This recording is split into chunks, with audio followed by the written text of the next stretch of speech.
Eva here.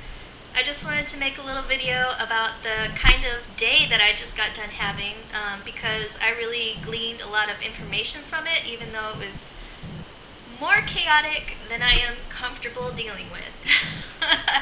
What had happened was, every once in a while, it doesn't happen often, but every once in a while my brain is like, screw you, you're on your own. Yesterday I left my ATM card in the debit machine, and so it ate it, and first thing this morning I had to go to the bank to make sure that nobody got into my monies. And in the process of doing that, I locked my keys in my truck. So, I personally kind of live for these kind of situations. I get freaked out and stressed and panicked for a minute, but then I realized that I just gave myself an adventure, and it's a moment to focus on what's really happening, and especially how you relate with other people or strangers. Oftentimes I find myself getting really lonely because I'm the kind of person that I thrive off of really deep, meaningful interactions with people, even if it's just for a few seconds. So yeah, instances where you have to ask people for help, or maybe you're in a position to help somebody else, really kind of gets you in a moment of genuine, authentic interaction and also authority in yourself. So, I have some advice. First things first, you have to kind of take a breath and see what it is you can do for yourself to kind of make your situation better. And for me, that meant slumming it up at Starbucks, where I got a coffee chocolate, which I'm not supposed to have, but I did it anyways, and a slice of pumpkin cake. And I went outside, I sat down on the curb and chilled out for a minute, and evaluated my options. What do I know? I've just locked myself out of my truck. What can I do about it, And I happen to be fortunate that my truck is a super old man beater truck, so it's not fancy or modern by any stretch of the imagination. It's got roll down windows and all that. So I figured maybe I could break myself in. So I asked customer service if they had a wire coat hanger, and they did for some odd reason. And I found a knife, and I was all up in the guts of my door trying to get the thing unlocked, and it wouldn't go. I live about 30 miles away from where I was, so I was getting prepared to walk all the way home to get a spare key. I decided to call the cops, which is something that I never do, because I am definitely the creepy kind of hippie that thinks cops suck. It's rare when I have a good experience with figures of authority, I guess you could say. Cops have always been kind of I have good reasons not to trust them. So I never involve them unless I absolutely have to. And I assume that when I have to involve a cop, it's because I need help.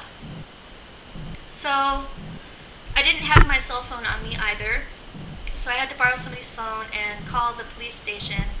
And I was hey, I could really use a public servant right now because I just locked myself out of my car and I need somebody to come by and break me into it, And I know that they used to do that. They used to do it for free.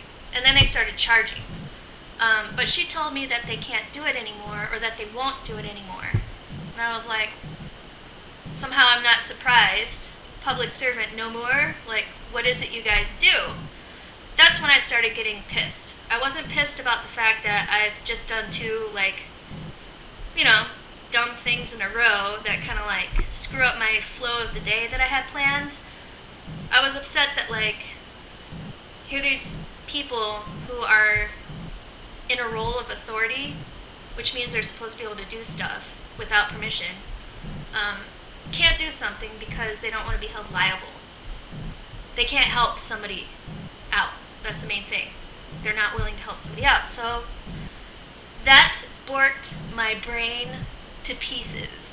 Like, I've known that police have been moving steadily into like a militarized police force, and I know that they're really not in it for the people, but to experience it firsthand in a simple situation of getting into a car, which takes all of 2 seconds if you have the right equipment, just like freaked me out. So I was like, fuck it, let me ask some actual people with souls and like, you know, a willingness to help. So here's some things about approaching strangers for help. You can take a few different roads. You can present yourself with your frantic, angry, frustrated demeanor, and sometimes that works. You can try to make light of the situation and make a joke out of it, which will make you feel better and maybe make them feel good about helping you. Or you can just like tell it as it is, like whatever. I ended up talking to like 4 different people, and by the end of it I was getting really frustrated and just feeling like, man, nobody is really willing to help. And I was actually getting comfortable with the idea of walking 30 miles home. I was dressed appropriately. I'm wearing my combat boots, which I call my 7-league teleportation boots. And I found a walking stick. That was the first thing I did. It was like, after I decided I was going to walk home, I went and bought a backpack at the thrift store for $2. I put all my groceries in it, and I found a walking stick, like, that was just laying in the ditch. Because it's my experience that if you're doing something which society considers to be sketchy, like walking 30 miles home, people assume you know what you're doing if you have something in your hands. So a walking stick. And then, yeah, I was feeling upset in a lot of different ways. I was feeling upset that I felt entitled, that people should be helping me right now. And like, I felt upset that I was getting upset that they weren't. And so I was just having a lot of really good conversations with myself about that. Like, this really isn't a big disaster. This is a minor emergency, really. You know, I don't have anywhere to be today. It's Saturday. I don't have to work. The weather's beautiful. You know, what did I really have planned for myself? Not a whole lot. So I finally got okay with it, and I decided to go to one more place. And the whole thing was an exercise in patience for me, just to like keep myself from feeling frantic or rushed, which, you know, we're always rushed for one reason or another, especially under like stressful situations. So I stopped at a mechanic shop, and one of the guys said that he would help me, and he had all of the like tools necessary to break into a car. I was like, right on, that's awesome, thank you so much, you know. And so we're walking over to my truck, and he gives me this whole spiel about what he's about to do isn't affiliated with the company he works for. He just does this on the side to be of service to other people, and he doesn't usually charge anything for it. And I was like, wow, that's amazing, because I had called, the police told me to call a wrecking company because they're cheaper than like a locksmith, and the wrecking company wanted $75. And I was like, no way, man, you know, for like 2 seconds of work? I don't think so. So, yeah, I was just amazed that this stranger was going to help me for free. Sure enough, he got into my truck, and really, like, beautiful person, just, like, restored my hope in humanity, and I told him that, and he went back to where he worked, and I went on about my, like, grocery shopping and stuff, and I got some money out of the ATM, and I gave him $10, and I rubbed it with patchouli oil, because, like, I mean, you know, it's my signature, and it's supposed to aid in abundance with money.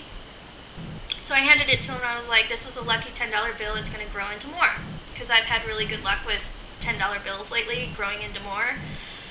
And he kind of laughed. He was like, I really don't want to take this. And I was like, no, you please do. You know, like, other people were trying to charge me $75. Even the cops wouldn't come and help me. You're the only one, and, like, you saved me from walking 30 miles. Like, I would really love to pay you $10 for that. And you restored my hope in humanity. He's like, he said something really interesting, which was that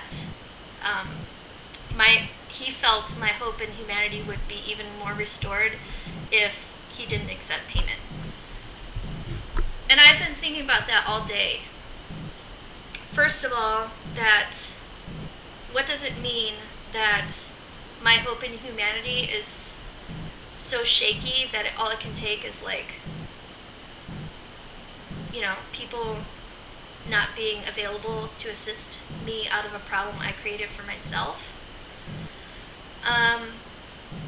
And also, what is it about receiving payment of any form for a genuine, authentic, nice move for somebody? I don't know the answers. These are things I'm thinking. But yeah, I'm also considering writing a letter or calling the police again, just being like, you really need to explain to me why you're not allowing yourselves to be public servants, why you're in a role of authority, but yet you can't be liable to help somebody when they need it. All it took for this other guy was to explain that to me and define his role of authority in a situation that we were working for a solution to, for together. And that really irritates me.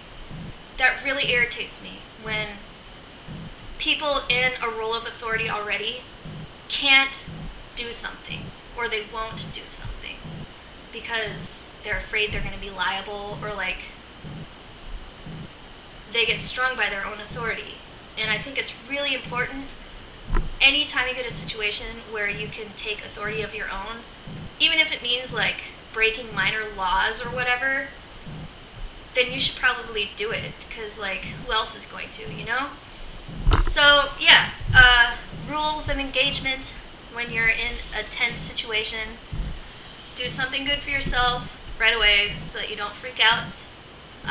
Get really clear in your head about what the problem is and how people can help, and then ask for help. And don't be afraid of rejection. Frame it a few different ways.